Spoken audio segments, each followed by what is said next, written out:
There's one man we left out. Pane munhu mumwe chete watakasirira. And today I want you to pray for him. Nhasi ndoda kuti munyengeterere. This man fought Murume uyu wakarwa for the liberation of this country. kuti nyika ino isunungurwe. Amen. Amen. And at some point, Pane imwe nguva when he saw paakaona some problems in this country matambudziko munyika ino which pained him, aimurwadza nekumushungurudza, he decided, akasarudza just like is his name, sezviri zita rake, that this country needs a bath. kuti nyika ino inoda kugezwa. You understand that? Amen.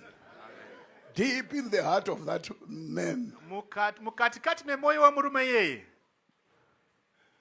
is something that just says the country needs a bath. pane chinongoti nyika iyi iri kuda kugezwa.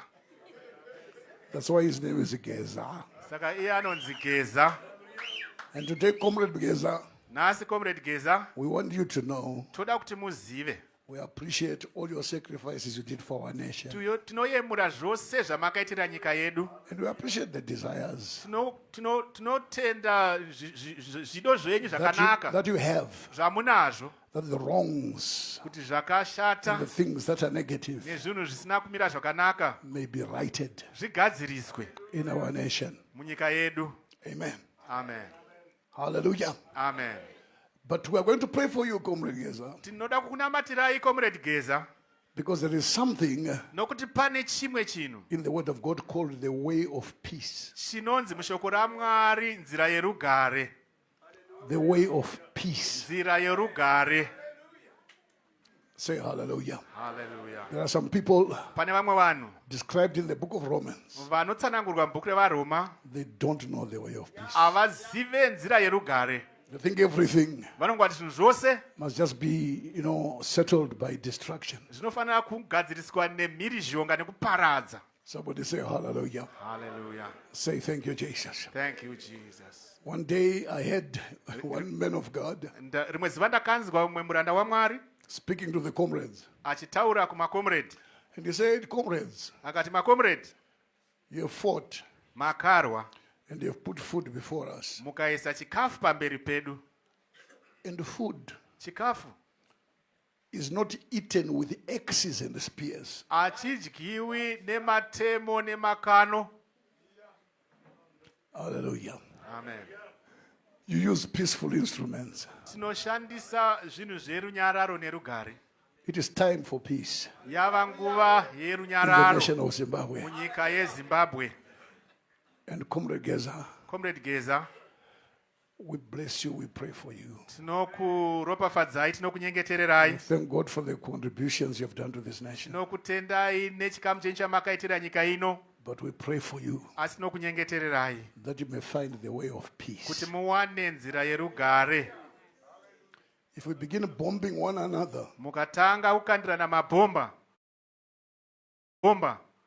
if we begin speaking hate every day, mukatanga kungotaura mashoko eruvengo zuva nezuva, it will never end. hazviperi. It's easy Zviri nyore to start a war. kutanga hondo, It's almost impossible to stop it. zvakaoma zvinogona kutoramba kuimisa. And so I bless you, Saka ndokuropafadzai Comrade Geza. Comrade Geza. May the Lord help you to find the way of peace. Mwari vakubatsirei muwane nzira yerugare People yerunyararo. of Zimbabwe, Vanhu veZimbabwe, may the Lord help you Mwari vakubatsirei to be thankful kuve vanhu vanotenda for the gift of peace, nokuda kwechipo cherunyararo nerugare. to appreciate it. Muchiemure That's why other nations, they are burying their children, fathers and mothers daily. kuti mune dzimwe nyika vari kuviga vana vavo, vabereki vavo zuva nezuva Through wars. nokuda kwehondo. In Zimbabwe, MuZimbabwe we have peace. tine rugare. We are not perfect. Hatina kunyatsonaka zvachose. None of us is. Hapana kana umwe wedu akanyatsonaka akakwana. Not even the man who wants us to bath. Kunyange iye anoda kuti tigeze. None of us is perfect. Hapana wakarurama.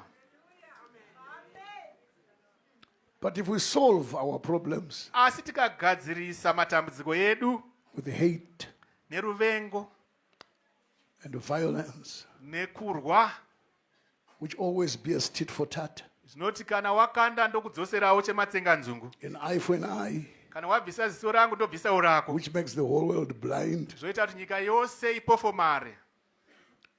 There will be no blessing in that. Hapazova nechikomborero pane izvozvo. And I want to say to us in Zimbabwe, Ndoda nditi kunesu veZimbabwe, let's give God thanks ngativongei Mwari for peace. nekuda kwerugare. Just for peace. Kungotenda Mwari nekuda kwerugare. Just for peace. Rugare. And let's pray to God. Ngatinamatei kuna Mwari. Give us peaceful ways Tipeiwo nzira dzerunyararo nerugare. of settling our quarrels. Zvekugadzirisa kupesana kwedu. Somebody say hallelujah. It's not just for Comrade Geza. Hazvisi kuna Comrade Geza It's for voga. all of us. Zviri kwatiri tose. God, show us peaceful Mwari ways. tiratidzewo nzira dzerunyararo nerugare. Because we started with good intentions. Takatanga tine zvidokwa-dokwa zvakanaka. But now, Asi yezvino, when we have done things in our own wrath, kana taita zvinhu mukutsamwa kwedu, we discovered that we have set up fires which we cannot put out. tazoona kuti takutungidza moto yatisingagoni kudzima. Somebody say hallelujah. So for a few moments, Kwechinguva, we want to raise up our toda hands. tisimudze maoko edu kuna Mwari. First of all, thank God for peace. Tanga titende Mwari nekuda And kwerugare. then pray for the man Tonamatira murume uyu who wants us to take a bath. anoda kuti tigere. Thank God for him. Titende Mwari And just pamusoro ask pake. God Tokumbira Mwari that He will show him the way of peace. And pray atiratidze nzira and yerunyararo. that peace will be within him. Runyararo rwemo mukati